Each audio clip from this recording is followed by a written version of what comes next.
This video is going to seem like a joke, considering it's the first thing I've uploaded since Mutahar's response to recent drama, but I assure you it is absolutely not. I'd like to apologize unreservedly to Mutahar of SomeOrdinaryGamers and Ryan of Nexpo, as well as you, the viewer. This video has not been prompted in any way by any third party. I just decided this evening to check for information in a couple places I didn't, and it turns out I screwed the pooch. I went full retard. I did exactly what I would tear someone else apart for. I got a few pieces that seemed like they fit together, and instead of continuing to check and make sure, I boldly threw what I had out there, and even laughed at other people, when this time, I'm the joke. A link to my previous video with corrections in the description can be found below, but I'll summarize the problems here to try my best to correct what I've done wrong. I shared a clip of Mutahar talking about making out with his friend Ryan at his friend Kyle's wedding while he was in a relationship with a woman who was unhappy about that happening. I also shared a clip of Mutahar talking to Ryan of Nexpo about making out or potentially sucking his dick because he is so blackout drunk he won't remember it. Confirmation bias got the better of me. I went, okay, light bulb, that's the Ryan. However, having taken more time to look into it, which I should have before publishing a video, I no longer think that's clear and think there may be a different Ryan, who I found mentioned in older videos. Additionally, I said I suspected Kyle's wedding where this gay cheating occurred was a 2019 wedding that Mutahar had mentioned in a video. This is absolutely not the case, and Kyle's wedding occurred in 2017, further supporting the idea that the Ryan Mutahar made out with while having a girlfriend may not have been Nexpo unless Mutahar knew him somehow before he started doing YouTube, which I haven't seen to be the case. Additionally, I showed a clip of Mutahar talking to Dr. K about a girlfriend he'd had who was supposedly terminally ill, having end-of-life care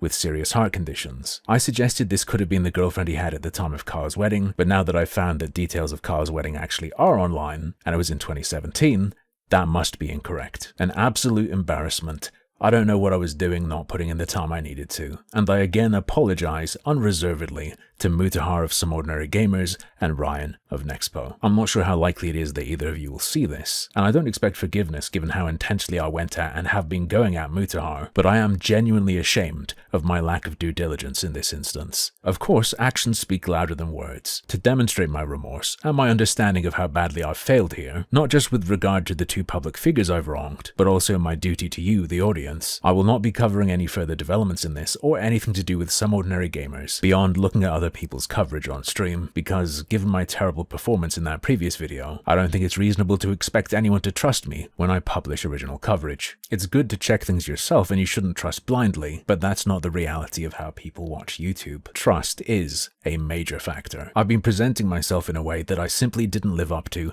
in that last video, and when someone pretends to be something they're not, it would be ridiculous and wrong just to expect everyone to overlook that. Should something worth talking about come up in future, it will have to be after I believe I've earned the right to expect your trust back. I will make no defense of my mistakes. There is no defense. It was simply wrong not to take the time I should have. I was cocky, aggressive, arrogant, and negligent. I deserve all of the mockery I directed at Mutahar in that last video, and more. And while I stand behind the videos before the last one, they cannot be weighed against these mistakes. You cannot say, sorry I did something wrong, but look at all this good I did. Good behavior doesn't buy you the right to do something wrong now and then, as a treat. If anything, it only makes it worse, because it means there's a bunch of stuff that's worthwhile that your mistake undermines people's ability to trust and want to engage with. I present myself as competent and having an eye for detail. I talk as if I'm better than those I'm covering, but in that last video, that was absolutely not the case. It might come across as weird that I'm saying so much and I'm not trying to self-flagellate or something, but if I don't make it clear that I know everything I have to be sorry for, why on earth would you believe I'm sorry at all? Not to say it's merely about convincing you. In fact, I'm sure many of you do not care either way. You just like a video that'll give you a laugh. But it's not about you feeling offended or feeling wronged. It's about what I did being wrong. I am sorry for what I did wrong. And once again, I apologize unreservedly to Mutahar of SomeOrdinaryGamers and Ryan of Nexpo.